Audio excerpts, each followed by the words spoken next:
நம்ம ஏற்கனவே கிரெடிட் கார்ட்னா என்ன அப்படின்னு ஒரு வீடியோ போட்டிருந்தோம். அந்த வீடியோவில் இந்த கிரெடிட் கார்டை நீங்கள் யூஸ் பண்ணுறீங்க அப்படின்னா சிபில் ஸ்கோர் அப்படிங்கிறது கண்டிப்பாக இம்ப்ரூவ் ஆகும். சிபில் ஸ்கோரா அப்படின்னா என்னன்னு சொல்லி கேட்டிங்க அப்படின்னா எந்த வழியில் சிபில் ஸ்கோர் அப்படின்னா என்ன அப்படிங்கிறதையும் எப்படி நம்ம சிபில் ஸ்கோரை இன்க்ரீஸ் பண்ணுறது அப்படிங்கிறத பற்றியும் நான் உங்களுக்கு எக்ஸ்பிளைன் பண்ணுறேன். சிம்பிளாக சிபில் ஸ்கோர் அப்படிங்கிறத நம்ம சொல்லணும் அப்படின்னா எந்த அளவுக்கு நம்ம கடன் வாங்குகிறோம், அந்த கடனை எந்த அளவுக்கு நம்ம கரெக்டாக கட்டிட்டு வரோம் அப்படிங்கிறத சொல்கிறது தான் இந்த சிபில் ஸ்கோர் அப்படின்னு சொல்லிட்டு நம்ம சொல்லுவோம். ஸோ இதில் ஸ்கோர் அப்படிங்கிற ஒரு வேர்டு வந்தது. இந்த ஸ்கோர் பார்த்தீங்க அப்படின்னா 300லேருந்து 900 வரைக்கும் இருக்கும். நீங்கள் எவ்வளோ கரெக்டாக பே பண்ணிட்டு வரீங்க, லோனை பே பண்ணிட்டு வரீங்க அப்படிங்கிறத பொறுத்து 300லேருந்து 900க்குள்ளே உங்களுக்குன்னு ஒரு நம்பர் அலோகேட் பண்ணுவாங்க. ஸோ இதுக்கு இப்போ தான் நம்ம சிபில் ஸ்கோர் அப்படின்னு சொல்லிட்டு சொல்லுவோம்.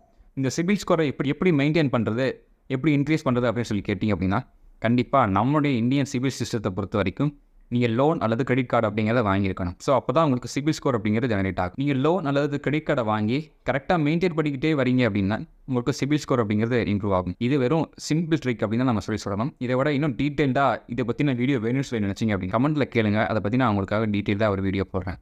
இந்த மாதிரி தமிழில் ஃபினான்ஸ் கண்டென்ட் பார்க்கணும்னு சொல்லி நினச்சிங்க அப்படின்னா இப்போவே நம்ம தமிழ் மணி மாஸ்டர் சேனலை சப்ஸ்கிரைப் பண்ணி வச்சுக்கோங்க.